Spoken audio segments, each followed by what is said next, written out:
Casa de Paz TV, instituciones y corazones que están cambiando el mundo. Hoy tenemos un invitado especial, Arnaud Peral, director para el PNUD de Naciones Unidas en Colombia. Bienvenido, Arnaud. Muy buenos días, muchas gracias por la invitación. Qué bueno tenerte en Casa de Paz TV. Un gusto estar aquí, de nuevo. Claro que sí, de nuevo. Bueno, nosotros hemos tenido ya la oportunidad de conversar con Arnaud y de saber un poco qué es lo que está haciendo Naciones Unidas en Colombia, pero muchos de ustedes y muchos de nosotros no sabíamos cuál era realmente la misión de Naciones Unidas en Colombia y específicamente el PNUD. ¿Por qué no nos cuentas qué es el PNUD y qué es lo que están haciendo ustedes en Colombia? Claro que sí. Muchas gracias, Paola, una vez más y a la Casa de Paz por invitarnos y por haber hecho un trabajo tan importante para nuestro equipo, este encuentro con todo nuestro equipo de operaciones que nos está ayudando y nos ha ayudado mucho en reconstruir tejido y relaciones dentro del equipo. Mira, el PNUD es el Programa de Naciones Unidas para el Desarrollo, es una de las agencias del sistema ONU. Tenemos presencia en 165 países en el mundo y el PNUD tiene dos funciones. Tiene una función más política de representación del sistema de Naciones Unidas y tiene mandato propio en temas de desarrollo humano sostenible. Por eso trabajamos temas como gobernabilidad democrática, desarrollo humano sostenible, o sea, medio ambiente, inclusión productiva. Y aquí en Colombia trabajamos mucho también los temas de paz y reconciliación. Increíble. Sabemos que para que haya paz en el mundo, y este es nuestro lema también, para que haya paz en el mundo, debe haber paz en los corazones de los hombres. Muy difícil. Sabemos que a lo largo de la historia pues hemos sido acompañados por tantas guerras y tanta falta de paz, empezando por nuestras familias. ¿Cómo y cuál ha sido el aporte de Naciones Unidas en todo este proceso de paz y sobre todo la reconciliación, que es tan difícil? Bien, es efectivamente un tema que como agencia de desarrollo no trabajamos en otros contextos. Trabajamos tal vez cultura de paz, inclusión social, pero aquí específicamente en Colombia llevamos varios años trabajando la construcción de paz y reconciliación, en particular en el territorio. Sí. Hace más de 10 años que trabajamos conjuntamente con la sociedad civil, con la iglesia, con los gobiernos locales, con las comunidades, tratando de generar espacios de convivencia, espacios de diálogo donde pueda acontecer una reconciliación y un diálogo que lleve a la reconstrucción de un tejido social y una reconstrucción de algo tan fundamental que es la confianza. La guerra destruye confianza, el miedo destruye esta confianza, destruye familias, destruye comunidades. Y estos espacios de diálogo son difíciles de reconstruir por la misma desconfianza que se creó. Así que nuestra función ha sido todos esos años, y lo seguimos haciendo, de sentar alrededor de la mesa los diferentes actores desde el territorio, ¿no? Desde la comunidad. Sentarlos alrededor de la mesa y discutir y debatir y ver cómo se puede reabrir un diálogo y romper esta desconfianza, esta distancia que alejó a las personas y las instituciones. Porque de ahí va a nacer cualquier proceso de reconstrucción de paz a medio o largo plazo para Colombia. Es una tarea de largo plazo, es una tarea difícil, compleja. No es siempre fácil tener todo el mundo alrededor de la mesa. Hay mucho escepticismo, ¿no? Como sabemos.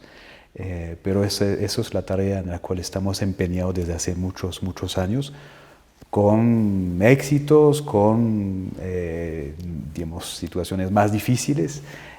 A veces se alejan, pero yo creo que vamos en buen camino. Hay que ser optimista por lo que viene. Claro que sí. El optimismo yo creo que es el mejor antídoto del miedo y de la desconfianza. Sin embargo, retomando un poco lo que tú estás diciendo, en un país como Colombia, que ha sido herido por tantos años por la guerra, ¿cómo ha sido esa tarea de parte de ustedes para recuperar, digamos, la confianza otra vez y salir un poco del miedo que nos ha paralizado por tantos años? Porque creo que un poco lo que alimenta la guerra es también el miedo, ¿no? Y la desconfianza de qué nos va a pasar, el hecho de ser tan vulnerables a que la guerra siga destruyendo nuestras familias, nuestros corazones, nuestro país. ¿Cómo han ustedes recuperado o restaurado el tema del miedo y la desconfianza? ¿Cómo se logra? Es una tarea de largo plazo, eso no se resuelve de un día para otro, es todo un proceso. Y lo primero es convencer a algunos actores, a veces jóvenes, que están más dispuestos a mirar el futuro que tienen y a menos pensar miedo. de manera diferente, que tienen menos miedo, que han sufrido también el conflicto y la guerra, pero que tienen una energía, un optimismo mucho más fuertes. Y apoyándonos sobre buenas voluntades. Hay muchas personas víctimas, que han sido víctimas directas, que han sufrido realmente en carne propia todo tipo de violencias y tienen una disposición a la reconciliación, al perdón, al diálogo que es extraordinaria. Y invitando a esas personas, invitando a otros que son más escépticos, que tienen miedo, que han sido víctimas indirectas y tienen miedo de todo lo que viene, y sentarlos alrededor de la mesa. Y eso es nosotros somos solamente el facilitador, el que ayuda como a reunir esas fuerzas vivas. Colombia tiene tantas riquezas y la primera que tiene es su gente. Tiene un pueblo extraordinario, de una riqueza, unas culturas maravillosas y la magia acontece cuando reúnes las personas y empiezan a hablarse. Al inicio es difícil, pero con metodologías también de diálogo, ahí ves acontecer la magia de este diálogo y la reconciliación. Es extraordinario y lo estamos tratando de hacer desde lo local, desde lo regional, desde lo nacional, en diferentes ámbitos. Te podría contar, por ejemplo, el año pasado, cuando a pedido de la mesa de negociación de La Habana, nos pidieron organizar varios foros de víctimas en todo el país. Y hemos creado esos espacios, varios encuentros regionales, un gran espacio, un gran diálogo nacional, un gran taller nacional. Participaron más de 3.500 víctimas de todo el país. Increíble. Y fue complejo. Había miedo de participar de muchas víctimas, temían por su seguridad, miedo de estar con víctimas de otros victimarios, ¿no? Víctimas de las FARC, víctimas del paramilitarismo, víctimas del Estado, todos juntos con todas las connotaciones que sabemos, ¿no? De la polarización política, también sentar víctimas militares ahí que estaban también participando. O sea, había tensiones, tuvimos que manejar mucha tensión ahí en esos espacios. Pero otra vez, cuando reúnes esas personas y generas dinámicas de grupo, que tratamos de ser lo más plural posible, o sea, tener víctimas de diferentes victimarios y diferentes tipos de víctimas, de amenazas antipersonales, de violencia sexual, de secuestro, etcétera, lamentablemente todo el espectro de victimización que existe en el país. Y vas al corazón de lo que une a esas personas, que es poder continuar con su proyecto de vida, reconstruir su proyecto de vida. La resiliencia, increíble. Ahí acontecen cosas extraordinarias, ¿no? Personas que están en un espectro ideológico totalmente opuesto, que se unen por lo que les une al final de cuentas, que es su estatus de víctima, que tiene que seguir viviendo y que tiene que seguir avanzando en la vida, con sus familias, con sus comunidades. Y en esos espacios se van dialogando y se van apoyando uno al otro. Fueron experiencias absolutamente extraordinarias y logramos sistematizar muchas recomendaciones para la mesa de negociación, que han servido como base para la misma mesa, para los negociadores, y han logrado algunos acuerdos, yo creo que no se hubieran podido lograr sin esta participación de las víctimas. Increíble. Que esto, otra vez, fue un tema muy innovador. O sea, Colombia está innovando con este proceso de diálogo. Participación de víctima en un proceso de negociación de paz es casi un hecho histórico, ¿no? Ahí no había precedente. En general, los temas de verdad y diálogos con víctimas acontecen después de un acuerdo de paz. Claro. Entonces, eso es un poco nuestra función, ¿no? Como romper paradigmas y facilitador espacios de diálogo y de reconciliación. Increíble, Arno. Pues en nombre de Colombia, Yo te doy las gracias por todo lo que ustedes están haciendo por nuestro país. Nosotros desde Casa de Paz hemos podido palpar las heridas aún sangrantes de muchas de estas personas que han sido víctimas del conflicto armado. Estuvimos trabajando dentro de nuestro proyecto en el que trabajamos con los jóvenes. Tuvimos la experiencia de trabajar con soldados heridos en guerra, soldados que han perdido sus piernas, sus brazos por todo este conflicto y soldados que de alguna manera no tienen nada que ver con la guerra y que simplemente de alguna manera pues están de carne de cañón, como decimos en Colombia, defendiendo un país, pero que ellos muchas veces ni saben por qué ni entienden la ideología de la guerra. Hablando nosotros en este proceso de restaurarles sus almas, sus corazones, y trabajamos con ellos todo el tema de sanación de recuerdos, perdón y trabajando un poco, digamos, la dimensión espiritual de estos soldados, nos dimos cuenta de cómo ellos reciben, digamos, por parte del gobierno un apoyo en cuanto a su parte física, su parte biológica. Les dan las prótesis para sus piernas, les dan las prótesis para sus brazos, pero definitivamente hablando con ellos decíamos, no existe una prótesis para el alma. El daño que se hace al alma de las personas que han estado en la guerra, y no solamente en una guerra de un país, en una guerra simplemente del hogar. Tantas guerras que vemos intrafamiliares de padres con hijos, hijos con madres, hermanos.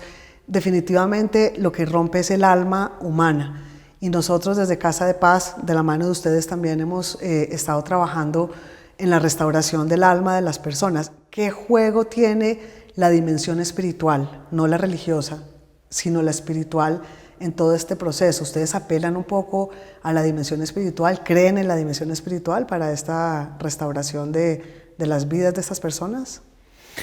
Mira, la dimensión espiritual es una dimensión que es muy inherente a cada persona, ¿no? Y la espiritualidad uno lo vive de manera diferente. Yo creo que obviamente en Naciones Unidas tenemos muchos colegas que conectan una dimensión espiritual con la misión que tiene la organización. Claro. Hay una conexión muy fuerte. Yo creo que es una de las razones por la cual también con la Iglesia muchas veces ahí tratamos de unirnos y apoyarnos, porque tiene algo esto en común Naciones Unidas, y es mi lectura personal, Naciones Unidas y la Iglesia, de que aparecemos para muchos como instituciones de esperanza. Claro. Que generan confianza, con las cuales uno puede hablar sin miedo, o puede acudir, ¿no? Porque defendemos los derechos humanos, porque defendemos la dignidad humana, porque luchamos contra todas las formas de discriminación, porque, o sea, el corpus de Naciones Unidas está basado sobre la Carta Magna de Naciones Unidas y la Declaración Universal de Derechos Humanos. El bien último de nuestra misión es la paz, es la construcción de paz. Y entonces yo creo que hay mucha espiritualidad, yo creo, en lo que uno hace cuando trabaja en instituciones como Naciones Unidas. Qué maravilla.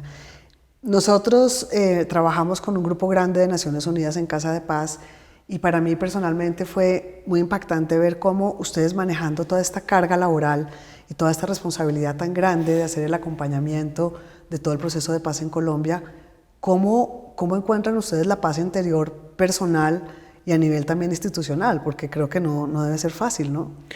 Es un tema complejo, la verdad, que no hemos siempre manejado muy bien. Y no digo solamente por nuestro equipo aquí en Colombia, pero en otros contextos. Estamos tan dedicados hacia afuera, ¿no? Hacia las personas, hacia las comunidades, hacia los gobiernos, hacia la sociedad civil, tan enfocado en los resultados, en contribuir, en ayudar a hacer esta diferencia y estar a la altura, ¿no? de este mandato y de las esperanzas que hay, que representan nuestros valores, nuestra bandera, que a veces olvidamos la dimensión interna y quemamos nuestros equipos, ¿no? Olvidamos de que tiene que haber primero un deber interior para que estemos como en condiciones de poder apoyar hacia afuera. definitivamente. No, en este sentido, como te decía al inicio, estamos muy, muy agradecidos por Casa de Paz, por este espacio que nos han ofrecido para nuestro equipo, la forma en la cual las personas han podido expresar sus emociones, en ponerse un poco más en el lugar del otro, en las diferentes funciones que uno tiene, ¿no? En ese tipo de organizaciones tenemos equipos técnicos, operativos, de compras, de finanzas, tenemos muchas funciones y a veces existen tensiones y conflictos. Claro. Y al final esto que abogamos hacia afuera también se tiene que reflejar hacia adentro. Hay un principio cuando uno trabaja en paz y reconciliación que es el fomento de la cultura de paz. Y el fomento de la cultura de paz es fomentar una cultura en la cual no queremos eliminar todas las formas de conflicto, porque los conflictos existen en todas las sociedades, de una forma más violenta u otra, pero existen en todas las familias, en todas las comunidades. Y la cultura de paz no es la ausencia de conflicto, es la forma en la cual resuelves los conflictos de manera pacífica. Claro que sí. Y a veces lo olvidamos que también en casa tiene que haber, dentro de Naciones Unidas, dentro de cualquier institución, una cultura de paz, mecanismos, formas en las cuales las personas puedan resolver sus conflictos, sus tensiones, los temas interpersonales, para que podamos hacer mejor nuestro trabajo hacia afuera. Tiene que haber un equilibrio entre la esfera interna y la esfera externa. Increíble. Es como cualquier persona dentro de cualquier contexto, ¿no? Tiene que tener paz interna para poder contribuir a la paz hacia afuera en su trabajo. De tu historia personal, ¿qué quisieras recuperar o compartirnos hoy? ¿Por qué llegas a Colombia? ¿De Francia a Colombia? ¿Cómo llegas? ¿Y cuál ha sido tu experiencia aquí? Bueno, es siempre difícil hablar de uno mismo, pero no, yo te diría que lo que me motivó en primer lugar a trabajar en Naciones Unidas es para, yo creo, devolverle a los otros, a la humanidad, las suertes que yo tuve. Vengo de un pueblo pequeño en Francia, de 2.000 habitantes, de una familia humilde, pero tuve dos enormes suertes. Lo primero es poder crecer en mi niñez y mi juventud en un contexto de paz. Eso es una enorme suerte. Demasiado.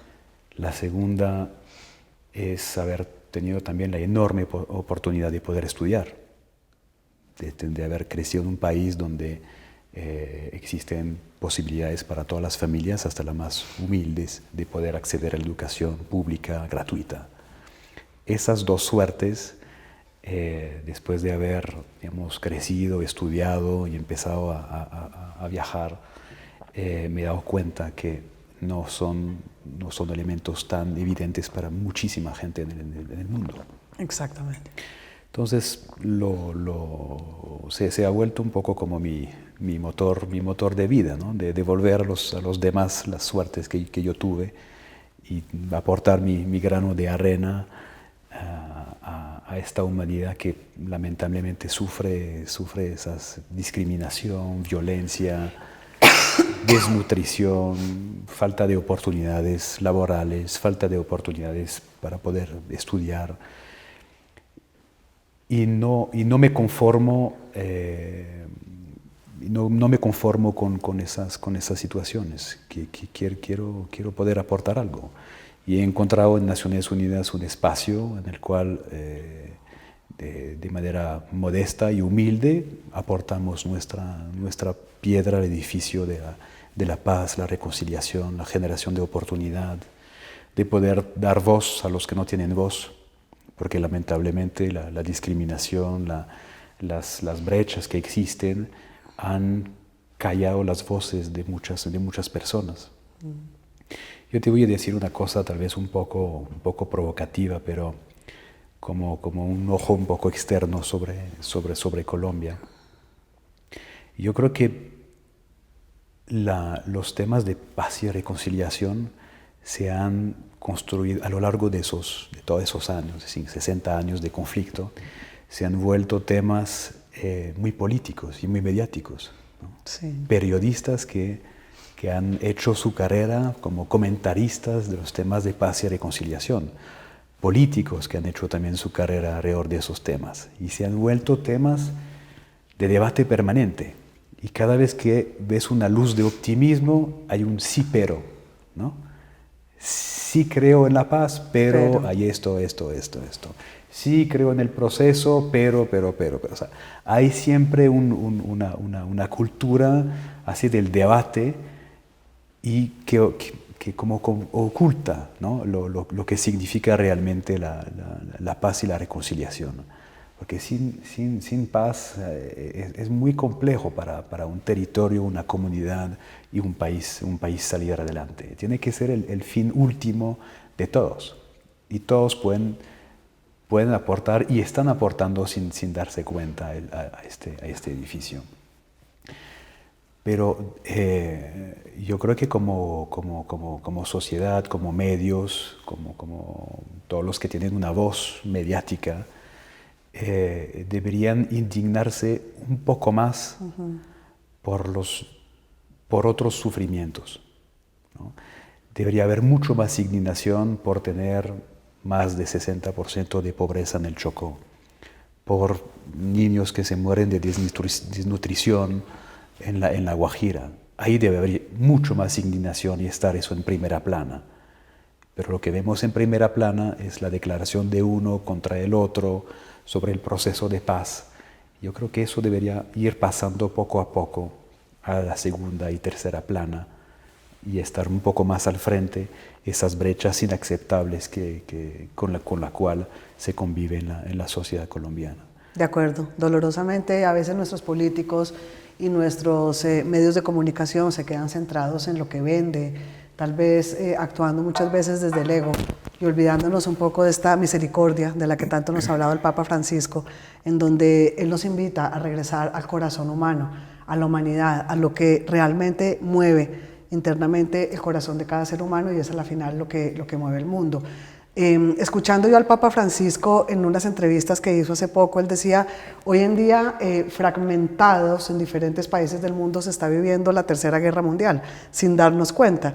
Y yo creo que esa guerra mundial que estamos viviendo ahora inicia en los corazones de los hombres, inicia en la intolerancia, inicia en la falta de misericordia, inicia en la falta de empatía, de ponernos en los zapatos del otro. Nosotros trabajamos muchísimo desde Casa de Paz con jóvenes.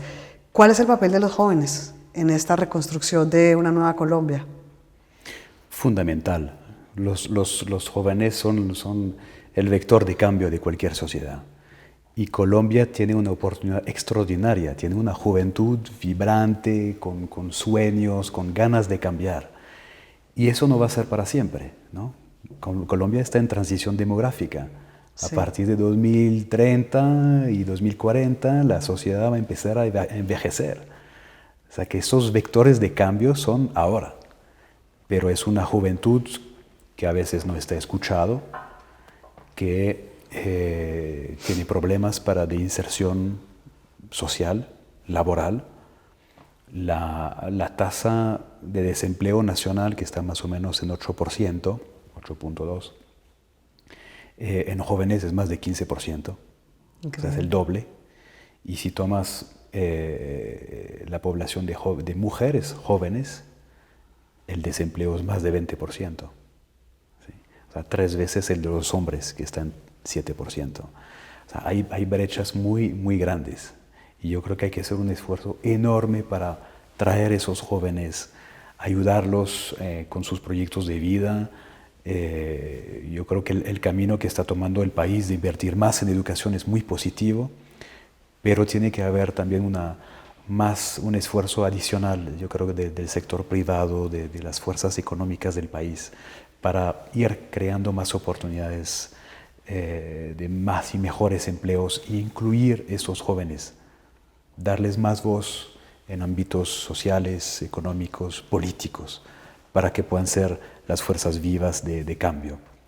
Yo creo que tenemos que evitar, hablabas del Papa Francisco, evitar que en 30 años el Papa venga a Colombia y diga lo que nos dijo en la Unión Europea el año pasado, que hizo una intervención muy crítica, diciendo que las sociedades europeas habían envejecido Es y verdad. habíamos dejado un poco de lado este corazón misericordio, habíamos cerrado Sí, la puerta sí. a mucha gente y estábamos mirando con indiferencia el desempleo de los jóvenes, que en algunos territorios llega a 50 o 60%, cómo estamos tratando las poblaciones migrantes.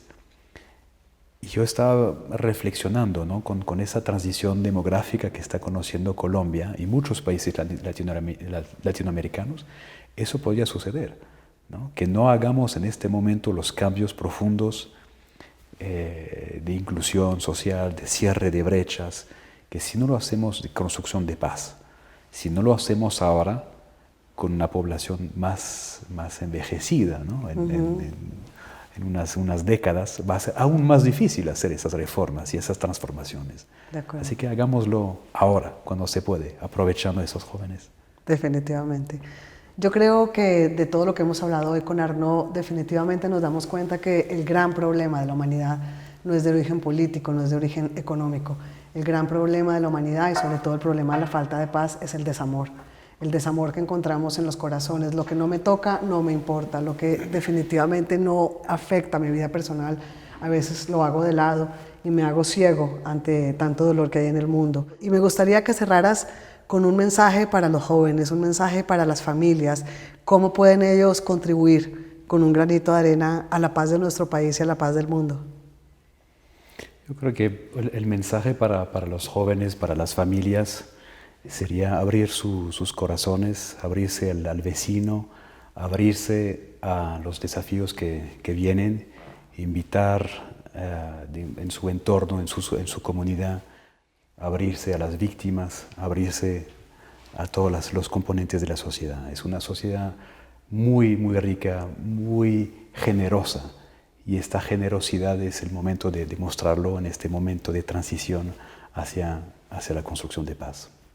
Muchas gracias, Arnaud. Ha sido realmente un placer tener la presencia de Naciones Unidas a través de tu corazón en Casa de Paz TV y sobre todo en nuestros corazones. Muchas gracias por haber estado con nosotros. Le pedimos a Dios que te bendiga, que te acompañe siempre a ti y a tu familia. Muchas gracias. Muchas gracias, Paola, y muchísimas gracias a Casa de Paz.